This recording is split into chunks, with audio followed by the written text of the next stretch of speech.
पत्रकार परिषदेला उपस्थित जिल्हा परिषदचे माजी अध्यक्ष आमचे नेते आदरणीय दिलीप खोडपे सर, राष्ट्रवादी काँग्रेस पक्षाचे विधानसभा क्षेत्रप्रमुख राजेंद्र भाऊ चौधरी, जामनेर तालुका कार्याध्यक्ष गोपालभाऊ राजपूत आणि उपस्थित सर्व आपण पत्रकार बांधव आणि प्रिंट मीडिया, आपण सारे आमच्या एका निरोपावरती या ठिकाणी उपस्थित झालात, त्याबद्दल सर्वप्रथम आपलं सर्वांचं या ठिकाणी मी स्वागत करतो, अभिनंदन करतो. आजचं पत्रकार परिषद घेण्याचं मुख्य कारण असं, आत्ताच आपण बघितलं असेल एक मागच्या आठवड्यामध्ये विजय चौधरी हा भारतीय जनता पार्टीचा महामंत्री आपण त्याला म्हणतो, एवढी मोठी जबाबदारी असलेल्या व्यक्तीने आज त्याला अटक झालेली आहे. अटक का झाली तर जनता रस्त्यावर उतरली म्हणून अटक झाली. भारतीय जनता पार्टीचा खरा चेहरा या ठिकाणी जनतेसमोर आलेला आहे. आज या महामंत्री एवढ्या मोठ्या पदावर असताना आज या ठिकाणी आमचे खडसे परिवार असतील, अजून जे भारतीय जनता पार्टीचे इतर महिला पदाधिकारी असतील, हिनाताई असेल किंवा अनेक बाकीचे असतील, या सर्वांवरती अतिशय खालच्या पद्धतीमध्ये वक्तव्य करून त्यांचा अपमान केलेला आहे.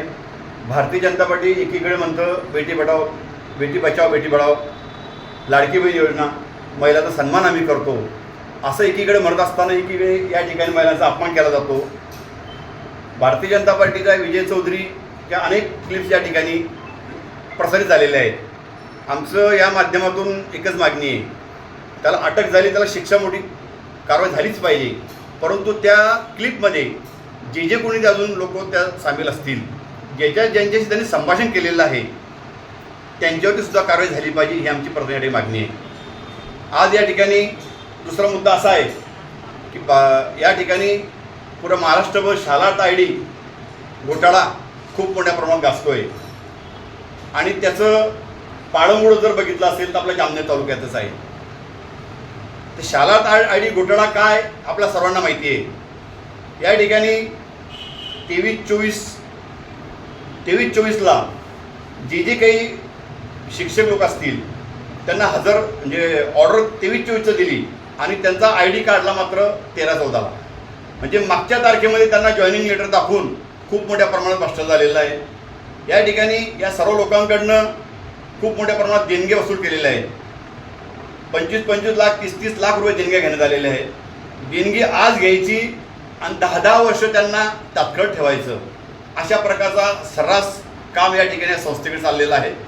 आमची या पत्रकार परिषदेच्या माध्यमातून एकच मागणी आहे, या विद्यार्थ्यांवरती अन्याय होता कामा नये, त्यांची कुठलीही चूक नाही.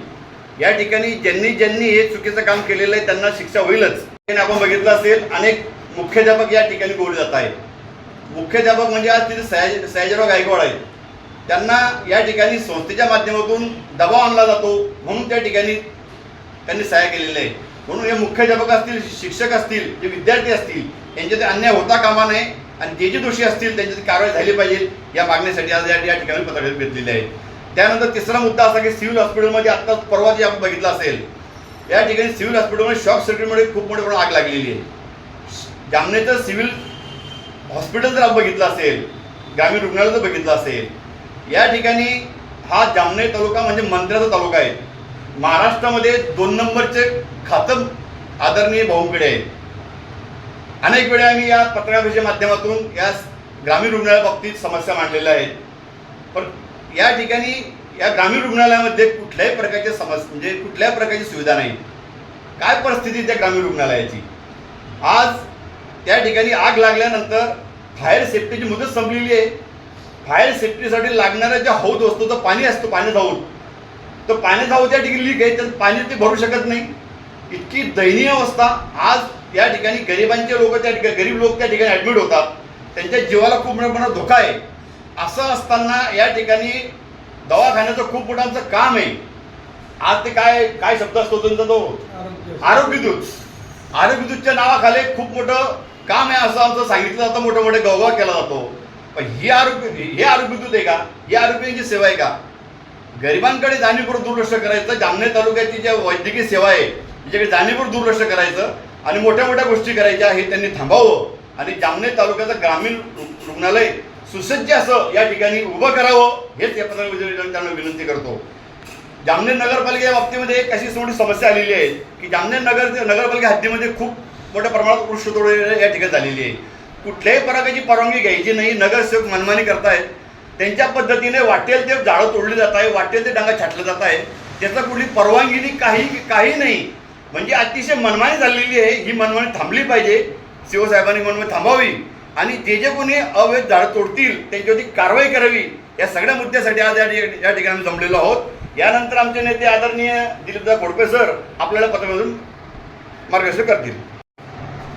आज आपण आत्ताच तालुकाध्यक्ष किशोरप्पांनी आपल्याला सांगितलं 2-3 विषयासाठी पत्रकार परिषद आयोजित केलेली. पहिला मुद्दा तर विजय चौधरी भारतीय जनता पक्षाचे बडे पदाधिकारी यांच्या हजारो क्लिप्स आज त्याचा आम्हाला ऐकायला भेटलेले आणि काही क्लिप तर व्हायरलसुद्धा झालेले आहे. त्याच्यामध्ये त्यांनी आमचे नेते आदरणीय नाथभाऊ खडसेंबद्दल तर शिवराळ भाषा वापरलीच आहे, परंतु महिला पदाधिकारी त्यांच्याच पक्षाच्या त्यांच्याबद्दल सुद्धा त्यांनी अतिशय खालच्या पातळीवरची भाषा वापरलेली. म्हणजे एकीकडे म्हणायचं महिलांचा सन्मान करा आणि महिलांचा अपमान यांनीच करायचा आणि हे होत असताना ते ज्यांच्याशी बोलताय त्यांनी त्यांना रोखण्याची ऐवजी प्रोत्साहनच दिलेलं आहे. म्हणजे आज विजय चौधरी हा फक्त अटक झालेला एक आहे, परंतु असं सगळ्याच गोष्टींवर त्याला ज्यांनी प्रोत्साहन दिलं त्या सगळ्यांवर कारवाई व्हायलाच पाहिजे अशी आमची मागणी आहे. आणि आम्ही त्याच्या या क्लिपद्वारे त्याने जे महिलांचा अपमान केलेला आहे त्याचा निषेध करतो. दुसरा विषय आला शालार्थ आय-डी. शालार्थ आय-डीचा विषय अनेक दिवसापासून गाजतोय आणि मागे आपण ऐकली असेल की आपले मंत्री महोदय म्हणाले की फार मोठा स्कॅन्डल आहे म्हणून. मग स्कॅन्डल आहे, मग मलाही थोडंसं वाटलं की स्कॅन्डल आहे तर काय स्कॅन्डल आहे पाहू तर खरी. तर तपास केला असता, खरोखरच माहिती घेतली असता याचा आवाका खूप मोठा आहे आणि याच्यामध्ये अनेक जण अटकलेले आणि अनेक जण भरडले गेलेले. याच्यापूर्वी जर कधी आपण पाहिलं शेंदुर्णीमध्ये काही उमेदवारांना लावण्याचं आश्वासन देऊन त्यांचे पैसे पतपेढीमध्ये ठेवायला लावलेले. ते पैसे वर्षानुवर्षे त्यांच्याचकडे लागले, पैसेही परत भेटले नाही, नोकरी लागली नाही. इथपर्यंत ठीक होतं की निदान ते पैसे पतपेढीमध्ये होते, नोकरी लागण्याची काहीतरी अपेक्षा तरी होते. परंतु हा जो बोगस शालार्थ आय-डी घोटाळा आहे हा तर म्हणजे विचार करायला लावणाऱ्या विचाराच्या पलीकडचा आहे. म्हणजे कोणत्याही प्रकारची मंजुरी ज्याला आपण ॲप्रुव्हल म्हणतो ते ॲप्रुव्हल न घेता मागच्या तारखांमध्ये त्यांना नोकरीला लावून घेतलेलं दाखवलं आहे आणि तो काही वर्षांचा पगार फरकासह त्यांनी ठेवून घेतलेला आहे आणि लावण्यासाठी सुद्धा लाखो रुपयांचे देणग्या घेतलेले आहेत. असा हा अब्जावधी रुपयाचा घोटाळा झालेला आहे आणि त्याच्यामुळे हे जे लागलेले उमेदवार आहेत त्यांचं भवितव्यच आज अंतरी आलेलं आहे. म्हणजे त्यांनी जायचं पुढे करायचं काय असा प्रश्न पडलेला आहे. म्हणून त्या लोकांना न्याय मिळण्यासाठी या पूर्ण प्रकरणाचे पायमुळं खोदलेच जायला पाहिजे आणि म्हणूनच आपण त्या दृष्टीने हा प्रयत्न व्हायलाच पाहिजे, ती चौकशी व्हायलाच पाहिजे. दुसरीकडे म्हणजे त्यांनी प्रचंड प्रमाणामध्ये म्हणजे 177 शिक्षक निधन तर महाराष्ट्रात सगळ्यात जास्ती शिक्षक आणि कर्मचारी आपल्या जामनेरमध्ये शेंदुर्णी संस्थेमध्येच भरले गेलेले आणि हे तर लावलेले आहेच. परंतु त्याचबरोबर त्यांनी मी माहिती घेतली असता असं ऐकायला भेटलं की काही लोक दुसरीकडे नोकरीला असून सुद्धा त्यांना इकडे ऑर्डर दिलेली, आपल्या कुटुंबातल्या लोकांना सुद्धा त्यांनी ऑर्डर देऊन लावून घेतलेली आणि हा सगळा घोटाळा करून त्या शिक्षकांचं भवितव्य त्यांनी अंधारामध्ये टाकलेलं आहे. त्याच्यामुळे या घोटाळ्यामध्ये जे आरोपी असतील त्या आरोपींना संपूर्ण सखोल चौकशी करून शिक्षा मिळायलाच पाहिजे.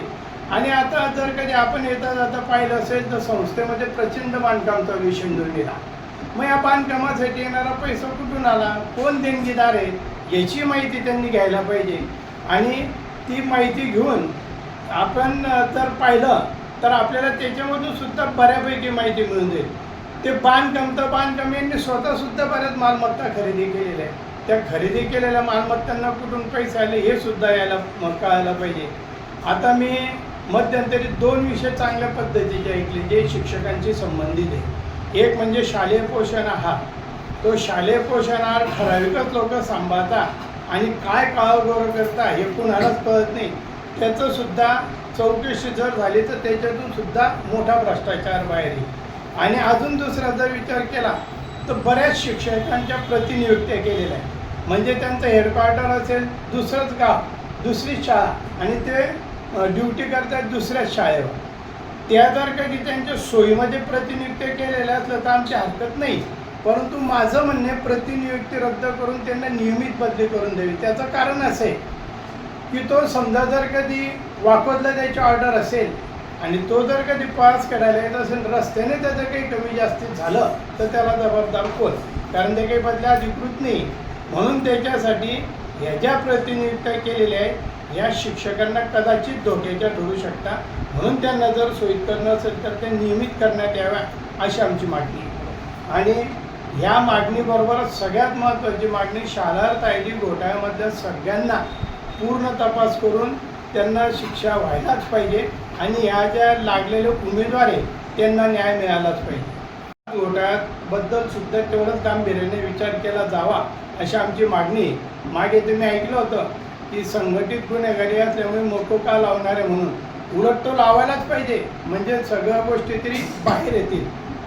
त्याच्यानंतर आत्ताच परवा तेरवा आपण पाहिलं असेल की उपकेंद्रामध्ये उपरुग्णालयामध्ये उपजिल्हा रुग्णालयामध्ये आग लागली होती. जर त्याचं आपण पाहिलं, मागे आम्ही बऱ्याचदा त्याच्याबद्दल बोललेलो आहे की राज्यस्तरावर आरोग्य दूत म्हणून घेणारे आमच्या भाऊंनी ते तिकडे लक्ष देण्यापेक्षा तिकडे जाण्यापेक्षा आपल्या तालुक्यातल्याच जर आरोग्य सेवा सुधारल्या तरीसुद्धा त्यांचे मतदार त्यांना धन्यवाद देतील. मी तर दिव्याखाली आमदार म्हणतात ते तसंच आहे की आपल्या या उपजिल्हा रुग्णालयामध्ये कोणतीही सुविधा पुरेशा संख्येमध्ये उपलब्ध नाहीत, औषधं उपलब्ध नाहीत. एवढंच नाही तर कर्मचाऱ्यांची सुद्धा कमतरता आहे. आणि आग लागल्यावर तर सगळ्याच गोष्टी लक्षात आल्या की या रुग्णालयाची सुरक्षितता सुद्धा वाऱ्यावर आहे. म्हणजे जी फायर सेफ्टी व्हायला पाहिजे ती 4-6 महिन्यांपूर्वीच होऊन गेलेली माझ्या माहितीनुसार. मग त्याच्याकडे सुद्धा दुर्लक्ष झालेलं आहे. त्याच्यानंतर 1,00,000 लिटरची मोठी पाण्याची टाकी बांधलेली, परंतु त्या पाण्याच्या टाकीमध्ये पाणी टिकत नाही, लीक होऊन जातं, गळतं ते. मग ऐन टायमाला जर आग लागली तर ते 1,00,000 सोडून 10,00,000च्या पाण्याच्या टाकीचा उपयोग काय? तर तिची सुद्धा दुरुस्त व्हायला पाहिजे. फायर सेफ्टीकडे लक्ष द्यायला पाहिजे. म्हणजे जर उद्या काही दुर्घटना घडली तर रुग्णांच्या जीवाशी खेळ व्हायला नको. म्हणून त्या ग्रामीण रुग्णालयामध्ये सुद्धा चांगल्या पद्धतीच्या सुविधा उपलब्ध करून द्यावा, फायर सेफ्टीकडे लक्ष द्यावं आणि रुग्णांना जास्तीत जास्त चांगल्या सुविधा कशा मिळतील याकडे लक्ष द्यावं, एवढीच आमची अपेक्षा आहे.